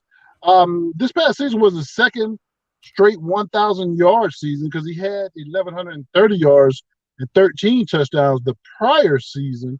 5'11", 220-pound power back out of BYU. Also a guy that played some linebacker. So it seems like we got a lot of guys that can play multiple positions in this draft, or that has played multiple positions before. Strengths are big, thick, chiseled moose of a back with solid quicks for his size. Not an elusiveness base runner. Excelled in his zone scheme in college. Loves hitting the cutback lane and typically delivers a hit on the defender, which does not phase him. Creates lanes for himself. Very important with the Falcons offensive line because his vision and ability to quickly recognize blocks materializing. Solid all-around runner ready to be a workhorse. Traits aren't special, though. Not a burner. Not a laterally explosive back. All about all old-school power and reading blocks outstandingly. Get him in a zone-heavy scheme, and he could be very productive. Weaknesses, slow to gather and change direction. Displays below average burst. Good production as a pass catcher, but does not look to have natural hands. Inconsistent blocker, which definitely is going to have to be something worked on. Between concerns as a pass catcher and pass protection, it will be difficult for him to be a 3-down back. He tied for the FBS lead with 23 rushing touchdowns, and he ranked 4th in FBS with 1,601 rushing yards on a school record for carries with 276. He was also 7th in SBS with 7.53 yards per carry. John, any thoughts on the running back, Mr. Tyler Algier? Now, your next pick is going to go a long way, possibly, in determining how good this man is going to be. And that's the offensive lineman from Georgia. Now, what we have now is Jordan, you said he wasn't a 3-down back. Well, they're saying that he's going to have to get better in pass protection to be a 3-down back because he's already not a great pass receiver. But, pass protection is something that can be worked on. And so, I won't write off the potential for him to be a 3-down back in the future. I just think he, initially he may be the starter on 1st and 2nd down, but maybe have more of a Patterson type guy in there on third down. Now, John, before you go on, I'm going to just throw this out there by Pro Football Focus, which, I do kind of respect it, no nonsense running style that's perfect for a bigger back. Vision is a plus, always seems to be gaining ground toward the open hole. They say outstanding pass blocker, finds work and eliminates threats. That's Pro Football Focus saying that. So I don't know. Yeah. Well, hey, just like you're asking me and asking Jordan, and we're consulting various outlets, everybody has an opinion, as far as, how good this man is doing this or that or whatever. So, it's going to remain to be seen. Now, big backs. Do you really want big backs? Arthur Smith likes him, apparently. That's for sure. What was that, Jordan? I didn't hear you. I said Arthur Smith seems to love big running backs. Right. Well, hey, you punish little cornerbacks, little safeties, and little linebackers with big backs. Okay? As long as they can run north and south. See, this offensive line, and say for instance, you put a fullback in front of this man. Now, if this man can get some speed going north and south, he's going to be a punisher. You definitely do not want a man with this type of size doing that much dancing behind the line of scrimmage before he hits a hole. This man is only effective if he's moving, and going north and south. I don't know. Well, now, okay.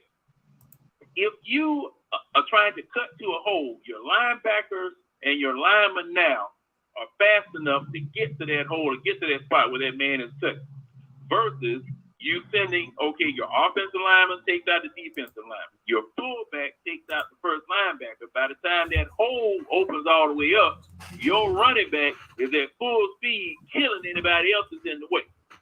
Okay? And see, now that's how Derrick Henry was run. Now, this man is no Derrick Henry, but Derrick Henry, the people he was putting on the ground were cornerback, safety, and small line. Okay, he didn't have to deal too much with defensive line. He didn't have to deal too much with defensive line, but he was making his bones and getting on Sports Center by the stiff arms he was putting on itty bitty on those cornerbacks or whatever. And he was trucking everybody else. So that's why,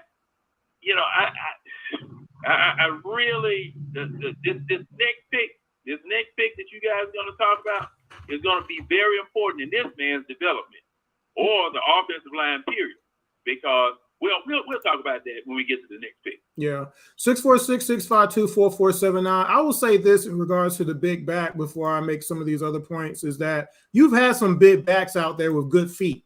And if you got good feet, you can get around some of that. And then if you can break a tackle, it's even better. And that's all you need to do sometimes to be able to break. It's the difference between having just 2 yards and 6.5 yards sometimes, is that you got those quick feet to get around wherever you need to go, and or you be able to break with just a simple arm tackle, and or you're just strong and they can't wrap you up. You know what I'm saying? We haven't had that kind of player in a long time, or even having the capability of having that type of player. So I think that's going to be interesting. I know that, let's see, I think it was Lance Zerline from NFL.com says that Mr. Tyler is well-built, highly productive zone scheme runner with impressive vision and feel for the job. Algier is smooth and instinctive with one-cut talent. He effectively navigates the ebbs and flows of run lane development. So that means he knows where to go. He has a feel for how to get around a little bit. Nate Tice from The Athletic. Algier is a running back with a good build who has true 3-down potential in the NFL. He runs with a good base and is light on his feet. That's why I was mentioning with polished footwork. That's why I was saying for his size. And some of his highlights show that right off the bat. So that's why I was saying and going with as far as that goes. But again, still, it's a determining factor we're going to talk about in a second in regards to that offensive line being able to do their jobs and getting hands on people. So we're going to really find that out. But I think he has a shot to be in the mix earlier than not. Go ahead, Jordan. Real quick, it is very interesting how you read two different, scouts or, analysts or what have you, and they'll have totally different opinions. Like, because I'm going to tell you something, and he's a guy who I used to look towards, but Mr. Lance Zierlein, I don't really have much to even, I don't even think I'm going to read his reports anymore. When I read the report on the Kobe Dean, he said that the Kobe Dean had below average play recognition, below average. I mean, and I'm like, I watch this guy every Saturday, and he has some of the best play recognition I've seen.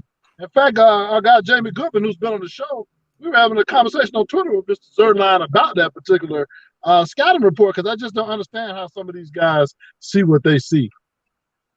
That's true. That's a good point. I'm excited about it, really, because again, we had a turnstile at the running back position basically the last few years, and just kind of ghosting it a little bit. And think about where we should be as a team. Your running game goes a long way in regards to taking pressure off whoever the quarterback might be. Again, if the other team knows that you're not going to run the ball because you can't run the ball, what are they supposed to do? Let you run the ball? No, they're going to tee off on whoever the quarterback is and be in their face all day long. And then it's up to your offensive line to at least pass block, which, guess what? Weren't that great doing that last year either. So hopefully there'll be a little bit more substance to that part of it. Again, that's where coaching is going to come in. We're going to find out. Again, year 2 of the new regime, we're going to see if that improves. But there's certain offensive linemen that, again, is just like, why, are they still here, or what's going on? So we're going to find that out. Any final thoughts on Mr. Tyler at pick 151 in round 5, guys? None. No. Yes, sir. So let's go to round 6, our last round of the NFL draft. Quick question. This was our last pick in the 6th round, and my bad because I left after the 6th round. Was there a 7th round? Do we have 7th round? We didn't have we have 2 6th-round picks, but no 7th round. Just want to confirm that real quick. So round 6, we had pick number 190. And so I'm going to go ahead and run a little side show for this 6th round pick, and then we're going to start talking about them in a little bit. So those who are watching on IMTN Worldwide Radio on YouTube, enjoy.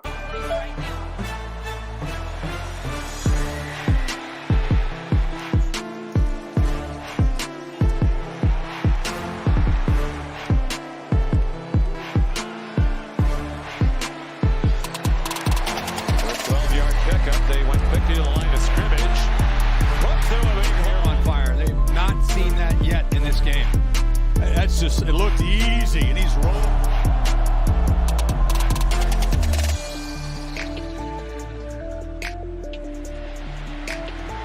Sanders played the entire way. Quarterback for Georgia. He's going to run it here, straight up the middle, and he got a first down. So our number 190 pick in the round 6 is Justin Schaefer from guess who? We had to do this real quick, right? Let's see if I can do it. I wasn't ready. And I'm still not ready. I can't find it all of a sudden. Well, no, here it is. Live radio, folks. Sometimes you gotta a little bit. I can't even find it now. Oh, there it is.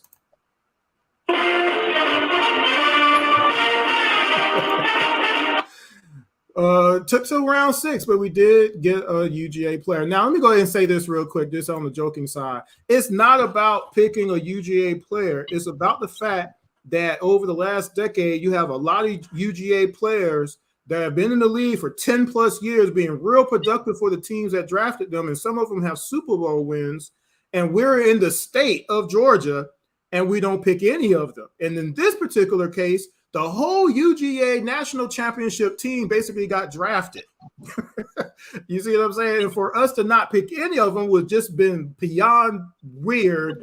It just would have been, you hate, Jordan's used the word, you hate the UGA Bulldogs. What did they do to us so bad that you can't pick none of them? But at the end of the day, they do have to be able to perform. So our first one that was picked is Justin Schaefer on the offensive line side of the ball. You saw some of those highlights of him doing what? Creating a hole, creating space. making sure that that quarterback, if he has to run, he has a hold. The running back has to run, and/or at the end of the day, you're trying to hold up to make sure that that quarterback has a passing lane, and that's what happens. So Schaefer showed some of that. Jordan, what are some of the specifics in regards to Mr. Justin Schaefer? Yes, Mr. Justin Schaefer is a big fella, 6'4", 330 pounds, from Ellenwood, Georgia. In fact, pro comparison was given was Kevin Dotson's strengths, a bulldozer in the run, good spring off the snap, which is that initial hit. The burst will move people down the line or at the second level. Checks the size and physicality boxes to play guard at the NFL level. Weaknesses, lateral quickness leaves a lot to be desired, especially in pass protection. Off balance far too often. Run blocking is far ahead of his pass protection. Second team All-SEC this past year and started all 15 games at left guard for the national champion Georgia Bulldogs. So that's some of the specifics on him. Of course, I love the pick just because he's a Bulldog, and I know that he has played against some of the toughest interior players that we have to offer. On the other hand, I kind of like Jamari Sawyer at this pick as well. I like Sawyer's position versatility. He's just as big and powerful at guard, but also can play tackle.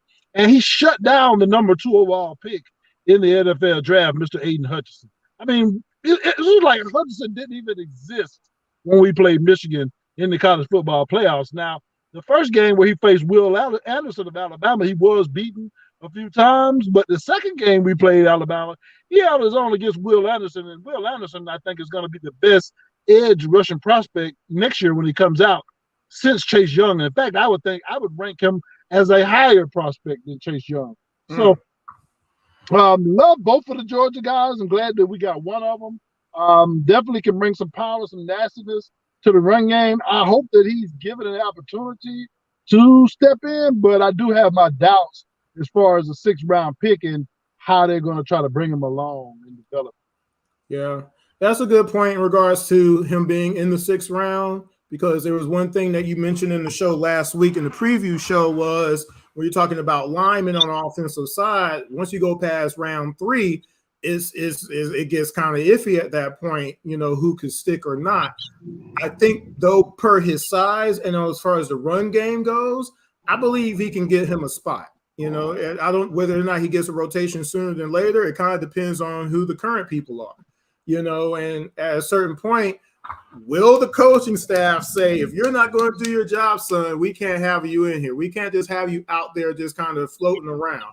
It's only 17 games, right? It's only 17 games, right? So at a certain point, when will the plug be pulled on those who might be a little inconsequential and get him in there? And then will he be able to step up and fill in some holes? We have about 10 minutes left. So, John, what do you think about this first pick of the 2 of the guys from UGA that we got? Like I said, this is a pivotal pick because a decision. The Falcons have made a decision about McGarry on the end. They're not going to pick up his option. But McGarry looks like Bane from Batman this year. I don't know whether that man's popping steroids or PEDs or whatever. Hey, he looks way bigger than what he was. And given what Arthur Smith said last year about the offensive line going through a baptism, especially in regards to who is that, Mayfield, as well as Mayfield, Hennessy, Lindstrom, and McGarry. I just, this is a crucial pick. This is a very crucial pick because protecting Mariota, protecting our new quarterback that we got, as well as opening holes for your running back to run through. This is way, way bigger than what everybody is putting the amount of emphasis that people are putting on it. This is very, very important. I agree. Is right there to be had for him as a player. but it's going to spell out a lot of how this season is going to be dictated, really, when you think about it, just in the long term, because it is a position of need. Like you said, we didn't pick up that particular player's fifth year for a reason, obviously. And you said, like, baptism by fire. We have to almost hope that what's the word I'm looking for here?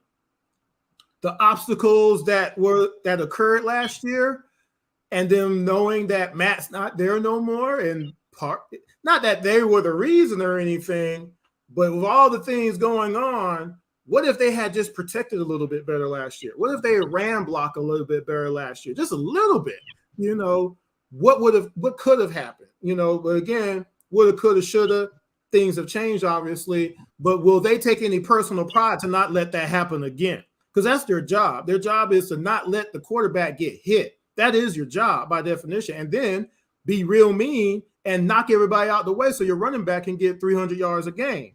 That's your job as an offensive lineman. If you're not there for that, why are you there? You can't just be there to get lunch at the facility at Flowery Branch. That ain't cool, right? So at a certain point, we're going to find out this particular season where we stand and how many more possible mistakes do we have to replace, long term. But hopefully this will be the change for the better, and it'll get the group, where they need to be quick. And again, it's all on Arthur Smith at this point and the offensive line coaches and everybody to say, this is what's going to happen. We're not going to just say the cliches. We're actually going to perform on the field and do it now, because that's where we need to be. And if we do, again, you don't know what we can do this season. I still think we can win 2 more games this season than we did a year ago. I think we can win at least 9, maybe 10 games somehow. I don't know how. The thing of it is, I feel that. I don't think we're winning 7. I just don't know.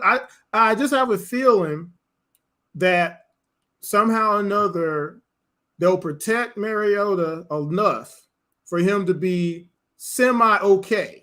Because those first few years, he wasn't bad. It's just the last 4 years he was inconsequential, right? But if we do enough around the rest of the pieces that we did have to fill in, I think we could be having a credible season. So, see, my problem, sir, is as bad as that offensive line was last season. So he wants to make round 6 to address that pick. I just don't understand how you can wait that long and see.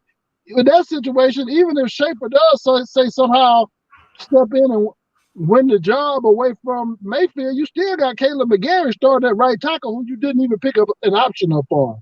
And so I'm hoping maybe these free agent signings, maybe Elijah Wilkerson, who has some starting experience, or Jermaine Ifedi, maybe they can push Caleb McGarry, because it is imperative that the offensive line be better than it was last season, for sure. Yeah, it's life and death, really. So for our last few minutes, I do want to talk about our last pick of the draft, pick number 213. That's a lot of players being drafted into the NFL. It was our last pick in round 6. And I'm going to go ahead and play a few little highlights of his exploits last year, also of the UGA Bulldogs, national champions. Let's go ahead and play that right now. So he wants to make a big impact tonight. They hand it off inside, and this is McIntosh spinning.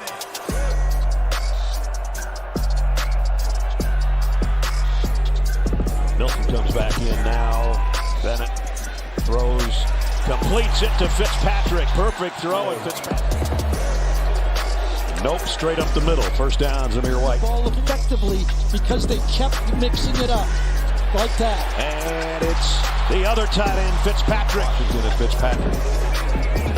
Play action, a good one. And back. They fake it to him. They fire it down the middle, and that's a catch by the. So John Fitzpatrick is our 213th pick in the 6th round of the NFL draft for 2022. I'll just be brief real quick. He wants to block. He wants to hit you. He's looking for that, right?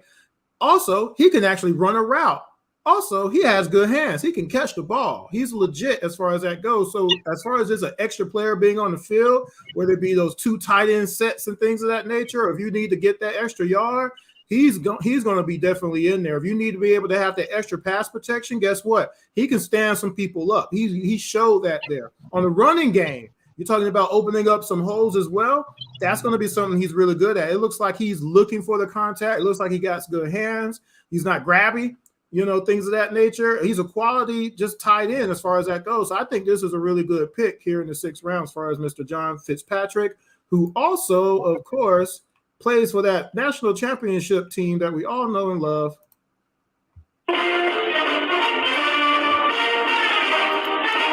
All right, that's the last time I play that tonight. Jordan, what you think about Mr. John Fitzpatrick? Yes, Mr. Fitzpatrick is 6'7", 250 pounds, a big blocking tight end, as you said. Does have some catchability, caught 17 balls for 178 yards and a touchdown over the last 2 seasons combined. I like the pick because I think it's the Lee Smith replacement. We know Lee Smith was our #1 blocking tight end this past season, and he did retire. And I think Fitzpatrick can provide value, being able to step right in and fill that role. Strengths, he has 3-down ability, played in a run-heavy system, more of a run balance, I would say, and worked tirelessly as a blocker, has reliable hands in traffic. Weaknesses is he's an average athlete at best who isn't going to get open based on athletic ability very often or stretch the seam. 6 receptions and 83 yards this past season were both 3rd most among Georgia tight ends. So I like the pick because it fits a immediate need and he fills a role, and I think that's a role he's capable, perfectly capable of playing from day one, even though he's a 6th-round draft pick. Thanks, Jordan, for that intensive information there, Mr. John. John, what do you think about the pick? We got about 3 minutes left. Man, how many tight ends do we have in camp? Uh-oh. Several. Man, look. Okay, well, man, I want to be a flowery branch when the tight ends go in because I want to see the separation of the wheat from the chaff. Because just like all of the running backs we got, we have a dearth of tight ends in the house. So, we got blocking tight ends. We got catching tight ends. I mean, we have a 4-4-3 of tight ends. So I just want to. Looks like I'm seeing seven on the roster right now. But we know our coach is the tight end guru. That's what he's known for. So yeah. So I have a feeling we're gonna see the best of the tight ends that'll be starting that will be on the roster because if we're gonna maul people like the way it is looking like it's gonna be set up to be, you're gonna have to have some killers, some down by law murderers knocking people out. And see, now that's one thing that I want this team's persona to change. We got to be nasty. We've got to be vicious. We've got to be physical and not just that Dan Quinn fast and physical, and definitely not that Mike Smith physical. Really good point. Again, it has to be a changeover in the attitude of the team and, the performance on the field. It has to match up against all the other teams in the NFL, especially the NFC, especially our division at this point. Our division is changing, obviously. We need to take advantage of that, too, a little bit, even though Brady did come back, but whatever. But I feel that, with the tight ends, we're gonna find out who's going to stay. Real quick, Jordan, go ahead. Well, last quick note on Mr. Fitzpatrick. He played almost the entire season on an injured foot. So we know that the toughness is there for sure. Hopefully it's not a problem going forward. And they said they don't think it will be, but the toughness is certainly there. Also had one more note I wanted to get on about Nakobe Dean before we go. A guy who I wish the Falcons would have took. And this is from Michigan offensive lineman Andrew Stuber on facing Nakobe Dean and why the Wolves stopped calling a particular play. He said, Nakobe Dean is a great player. And he said it's unsolicited. He's one of the fastest linebackers I've ever seen on the field. Stuber said Dean's speed alone helped convince Wolverines offensive coaches one of their staple plays was not going to work, and they did not run it again after seeing the Bulldog Jr. completely blow it up early in the game. We always love the little quick flick pass out. just something to get the ball out. I remember we tried that one time, Stuber said. I was blocking the run when we threw it outside. And I just remember looking back and seeing the backside linebacker, Dean, flying by and making the tackle 2 yards upfield. I think it's the fastest I've ever seen that play made. It was really impressive to see. So here you have a man who's basically taking a play out of the playbook for the opponent, and we know he doesn't run a fast 40-yard dash time. And so that's his instincts, that's intelligence, sir, and that's what's getting the job done. I don't know if I have time to read off the list of undrafted guys. Okay, because we do have some undrafted free agents. We'll see if we can pull that in the next show. So we only have a minute left. So, John, first of all, John, I want to thank you for joining in tonight. You weren't able to come on the previous draft show to preview the show. So thank you for chipping in for sure. Always good to talk some football. Thanks to everybody for listening in on the show tonight on IMTN Worldwide Radio on YouTube. Make sure you also subscribe to the page. Appreciate it. And those who are listening on Blog Talk Radio as well. Shout out to Reggie, who was watching the show and commenting on the Messenger. Appreciate that. Make sure you follow on Twitter, Intellect ATL and Jordan23 ATL. Make sure you follow on Instagram, IMTN Worldwide Radio as well. Don't forget, tomorrow night we have a special guest, Miss Tanitra Batiste, a journalist out of Atlanta who does Atlanta sports. So can't wait for that. Jordan, you got the last note of the show. Thanks everybody for listening. Want to thank God for giving me this breath that I breathe. Talk about these Atlanta, these Georgia sports that I love. Y'all take care till next time. Peace.